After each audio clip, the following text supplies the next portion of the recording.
And hello, this is Frosty, back with another video. It's been a minute since we talked, and it's because of the stupid coronavirus, we haven't been able to talk NBA basketball really. I'll tell you who I think is going to get those spots, and I'm also going to talk about who's going to be who's going to surprise you this year in the playoffs. You know how it goes. How are you raining? Cause you are not water. The steam may be coming, I must be a sauna. Peculiar flow made me sound like a born, and I'm always on point like I'm turning a corner. And so, now it's time to talk about what my picks are going to be for this play-in tournament. So first of all, in the Eastern Conference, right now, the Magic are in the 8th spot, and they're 6 games ahead of the Wizards. And although I love Isaiah Thomas, who is no longer on that team, and I love Bradley Beal, who is a bona fide star, man. He can hoop. And I love John Wall. Actually, I've been practicing my Dougie during the coronavirus. Do you guys want to see? Teach me how to Dougie. But back to what I was saying, they're 6 games behind, and I don't think that Bradley Beal is going to be enough to take them over that hump. And John Wall is still injured, so I don't think they can do it. If John Wall was back, then it would be interesting, but I got the Magic staying with the 8th seed. Now in the Western Conference, it's going to be a little bit different because I got 4 teams trying to get in that spot. Right now in the 8th seed, we have the Memphis Grizzlies with Ja Morant, and then after that we have the Pelicans, the Kings, the Spurs, and the Suns. Now the Grizzlies actually have the hardest schedule out of any team in the rest of the play-in games. And the Pelicans have the easiest one. The reason why the Grizzlies have the hardest, it's actually not that it's not like a bad thing, because they were poised to have the hardest schedule at the end of the season anyway. Like before coronavirus happened, their schedule was going to be the hardest. So it kind of reflects what it was going to be, and earlier in the year they had a little bit of an easier schedule. So that's why it's like that. And the Pelicans, same way. They had one of the easiest schedules finishing out before the coronavirus, and now they still have an easy schedule. So it kind of correlates a little bit like that. So my pick for those is, I really like the Spurs, and I love DeMar DeRozan. I think he's really underrated, and I think LaMarcus Aldridge is still one of the best big men in the game. I love the Suns, but they just can't seem to get into the playoffs. Devin Booker, man, just can't seem to get into the playoffs. He's always complaining about these double teams, but he's so good, but he can't get to the playoffs. I don't understand why. And remember at the beginning of this year, right, when they were winning all these games and they were like 7-3, and everyone's like, yeah, this is the Suns' year, this is the Suns' year, and then they just bottomed off. It's almost like they just can't stay. They don't have that bad of a team. Their team really isn't that bad, and they can't seem to win games. Anyways, the Kings, I don't really see them making it. So I love Ja Morant, but I'm going to go with the Pelicans. And I actually think that, honestly, this is kind of like a hot take, but I think Ja Morant overall at the end of their careers is going to be a better player than Zion, just by a little bit. Zion's still going to be an all-star and one of the best players, but I think Ja Morant is going to be an all-time great with his skill set. He passes the ball so well, he has such good court vision, and he's also so athletic and can score, and he's so crafty with the ball in his hands that I think he's like a Steve Nash, Allen Iverson mix. Not obviously a lower tier at this point in his career, but I'm saying that's the kind of player that he is. That's the kind of player he is. And Zion is more of a big body that's not actually that tall, but he's actually like a guard, but he can't really shoot, but he's really good, and he's going to be good. I just don't think he's going to be as good as long as Ja Morant is. I think Ja Morant might have a 15, 16-year career, and Zion might have a 10 or 11-year career. And I think overall, Ja will be just a little bit better player than Zion was. But that's just my opinion. Saying that, though, I got the Pelicans going in. I love their team. They have Zion, Jackson Hayes, Lonzo Ball, J.J. Redick, and Brandon Ingram, and Josh Hart, but Brandon Ingram, man, he is a killer. He is so good. He averages 25 a game, and nobody ever talks about it. He's the best player on that team by far. By far. And Zion's definitely a close second, but Brandon Ingram is the best player on that team. He is a killer on the court. He scores so easily. He plays like a young Kevin Durant. I don't think he's as confident, and I think that's the problem. Even though Kevin Durant was kind of in his shell for his first years, and then when he went to the Warriors, he started talking now and doing all the social media stuff. I just feel like Brandon Ingram is such a talented player, and if you watch him play, he has games where he goes off for 30, and nobody talks about it, but he's so good. And he's the reason why, along with Lonzo Ball's passing. I'm a really big Lonzo Ball fan. I don't know why, but I really am a big Lonzo Ball fan. And I think that he outlets the ball really well. His passing is really important. And so him with Zion getting the outlet pass, and then Brandon Ingram in the one-on-one, I have the Pelicans edging out any other team for that 8 spot. I don't know if it's going to be, if you don't know the rules already, the 9th seed and the 8th seed, if at the end of the play-in they're 4 games apart, then they do a little playoff between the 2 teams. And the 9th seed has to beat the 8th seed 2 times in a row in order to take that 8th seed from them. So it's kind of like if you're doing like a double elimination tournament in anything, and like say you're playing 1-on-1 or 2K or anything, and then the loser bracket guy gets all the way to the championship. He has to beat the winner's bracket twice in order to win it all, because that's how it gets even, if that makes sense. But yeah, and I think whether it's that, if they have to play twice, I think they could do it, or if they just can win enough games in this play-in to surpass the Grizzlies. As far as my picks go, let's talk about the East. We got 4 really good teams, man. 4 really good teams. The Heat, the Bucks, the Celtics, and the 76ers. Now, let's just start off. There's also some other teams here. I wish the Nets had KD and Kyrie, or just one of them. Like, why does Kyrie have to sit out all the time? Right? Why does he have to sit out? He's fine. Just make him play. He's just scared. Sorry, you didn't hear that from me. I love Kyrie Irving. I do. But I just feel like, why is he not playing for the Nets? They're in the playoffs. He should be playing. Spencer Dinwiddie's good too. Whatever, I won't get into that. If he was playing though, they could actually have a shot, not to win, but to make it far. You know, play, entertain the fans. That's your job, man. You're an NBA player. Anyways, those 4 teams: Celtics, Bucks, Heat, Sixers. First team I'm going to talk about is the Sixers. I don't think the Sixers are going to win. I love the Sixers.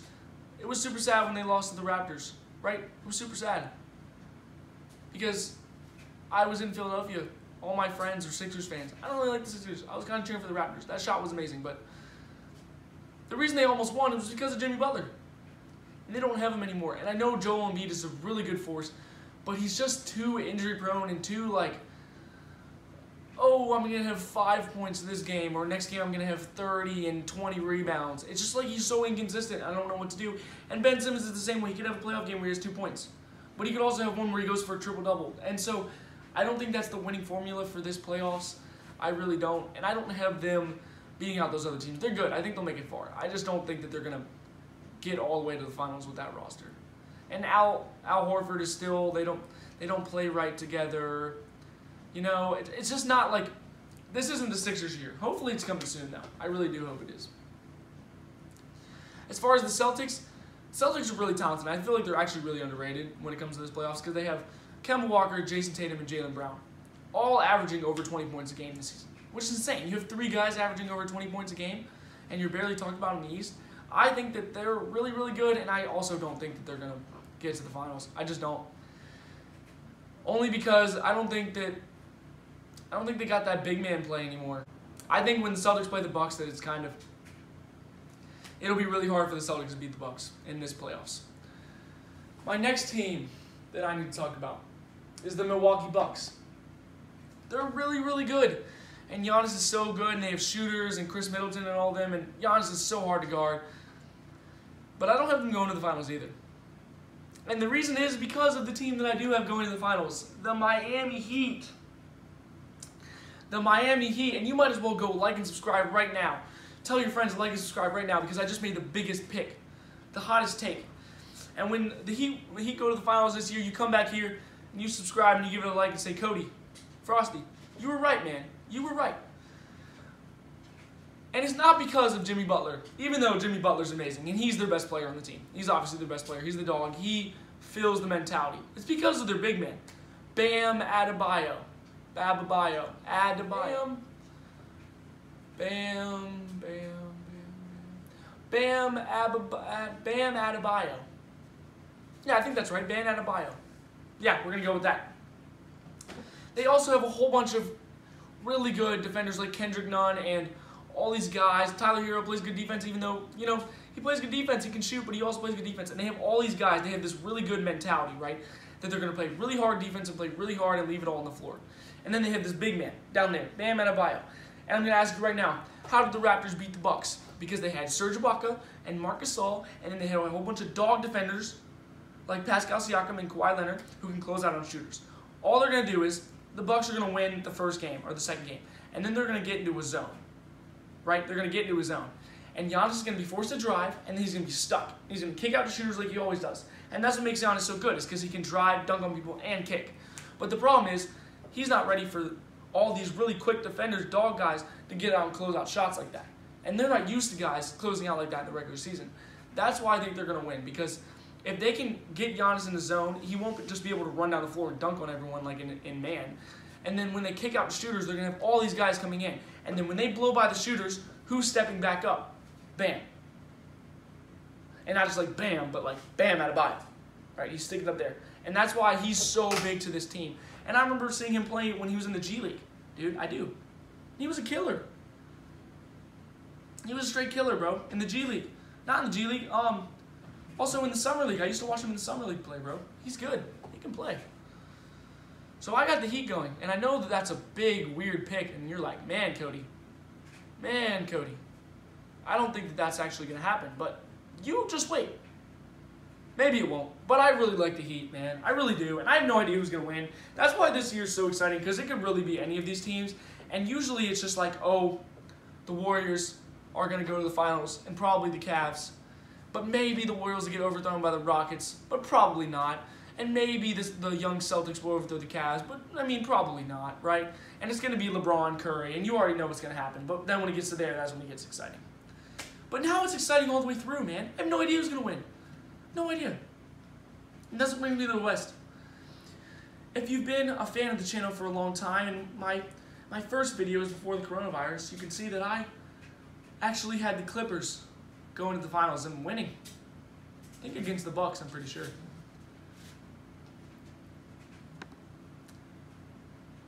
And I don't feel like that's a bad pick, and I really do feel like they could win.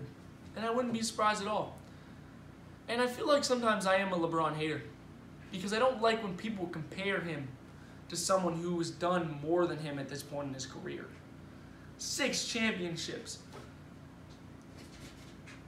LeBron's 2-2 on a super team. I won't get into it. This isn't a LeBron-Jordan discussion. I just don't think LeBron's on his level yet.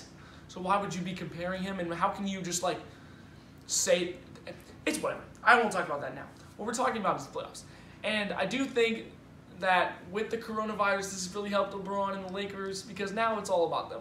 Obviously, it was all about them before, but now it's definitely all about Anthony Davis and LeBron James, and mostly just LeBron James.